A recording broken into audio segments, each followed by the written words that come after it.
गणेश उत्सव और नवरात्रि से पहले ग्वालियर जिला प्रशासन ने मूर्तियों के निर्माण और विसर्जन को लेकर एनजीटी और प्रदूषण नियंत्रण बोर्ड की गाइडलाइन का पालन सुनिश्चित करने के लिए कई नियम लागू किए हैं, जिसके तहत केवल परंपरागत जो चीज़ें हैं उनको ही किया जाएगा।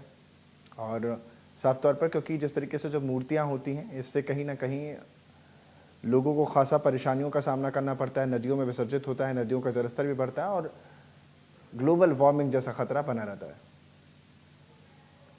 जिसके तहत केवल परंपरागत मिट्टी और प्राकृतिक सामग्री से ही प्रतिमाएं बनाई और बेची जा सकेंगी, ये भी एक नियम है। वहीं मूर्तियों का आकार भी छोटा रखना होगा। मूर्तिकारों के पास इको फ्रेंडली गणेश प्रतिमा बनाने के लिए विशेष डिमांड है। डिमांड के अनुसार मूर्तिकार घरों से लेकर पंडाल तक स्थापना के लिए अलग अलग गणेश प्रतिमाएं बना रहे हैं। बाजार में इस बार सबसे ज़्यादा और इको फ्रेंडली गणेश प्रतिमाओं पर जोर दिया जा रहा है। पर्यावरण के लिहाज से भी प्रतिमाएं बेहतर मानी जा रही हैं।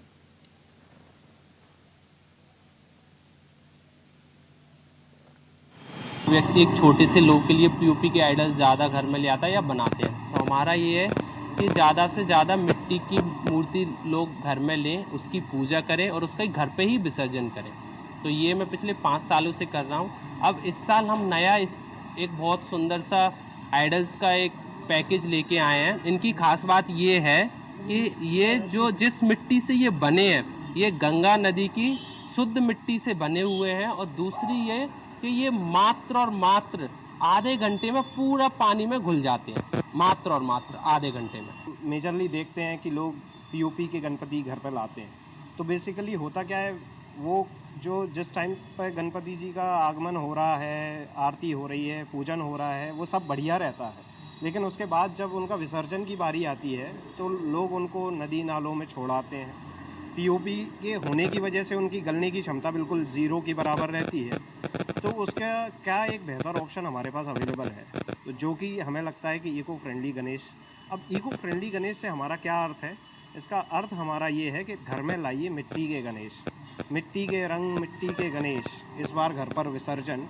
इस तरह का हमारा सोच स्टार्ट हुई थी और जिसके चलते आज हम बहुत अच्छे तरीके से 5 साल हमने पूरे किए हैं और आज हम ग्वालियर में एक बीच मार्केट में एक बड़ा स्टॉल हमने लगाया है। और ये गणेश जी हमारे जैसे 4 इंच से स्टार्ट होते हैं। 4 इंच सबसे छोटा साइज़ हमारे पास अवेलेबल है। उसके बाद हमारा ये जाता है 24 इंच तक, जो करीब करीब 2 फुट माना जाता है। अब 4 इंच का अगर कोई प्रतिमा हमसे लेता है तो वो करीब पड़ता है 100 रुपये। 100 रुपये से उनकी शुरुआत होती है। वहीं ये करीब 3,500-4 हज़ार तक हमारे पास इनकी रेंज अवेलेबल है। ये मतलब गणेश जी की मूर्तियाँ लेने आया हूँ, तो मैंने देखा यहाँ पर प्योर मतलब मिट्टी के गणेश जी हैं। ये मैं देख रहा हूँ मतलब प्योर मिट्टी के गणेश जी हैं यहाँ पर। तो मैं सबको यही संदेश दूंगा कि लोग यहाँ पर आएँ। ये भैया से मैं मतलब मिला तो मैं प्योर मिट्टी के गणेश जी देखे। सब कुछ मेरा बोलने का तरीका यही है कि सब यहाँ पर मतलब इको फ्रेंडली मतलब गणेश जी लें। और ये अपना एक पॉट देते हैं, पॉट और बीज, तो वो मतलब अपने घर पर ही मतलब विसर्जन कर सकते हैं। बालाघाट की कोतवाली पुलिस ने नगर के भटेरा चौकी मार्ग में संचालित होटल शीतल पैलेस के तीसरी मंजिल के कमरे में चल रहे जुए फंड पर छापेमारी कर बड़ी कार्रवाई की है। यहाँ पर शहर के प्रतिष्ठित व बड़े परिवार से जुड़े 15 युवकों को गिरफ्तार किया गया, जिनके पास 1-1 लाख रुपए से अधिक की कीमत मोबाइल पाया गया है, जो इन महंगे मोबाइल के साथ ताश पत्ती पर जुआ खेलते हुए गिरफ्तार किए गए।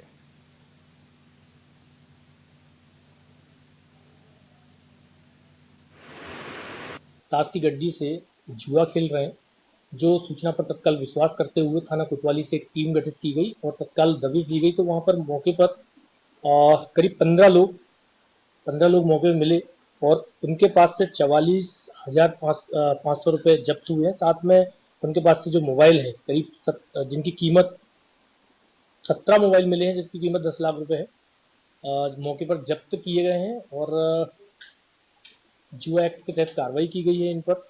इनके नाम सिद्धांत पिता विनोद रंगलानी, सूरज पिता बलदेव गुप्ता, शांतनु पिता संदीप जैन, आयुष पिता अशोक ढोके, शिवम पिता नंदकिशोर, मनोज पिता मंगलदास सुंदरानी, निखिल, सिद्धार्थ, मोहित, पीयूष, भागेश, सनी, जगमीत, अमित, ये सभी बालाघाट लोकल के रहने वाले हैं और इन पर जुआ एक्ट के तहत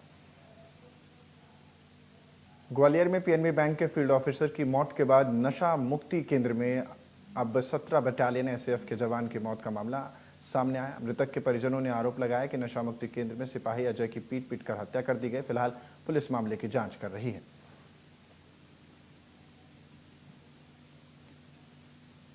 केंद्र में उनको भर्ती कराया था।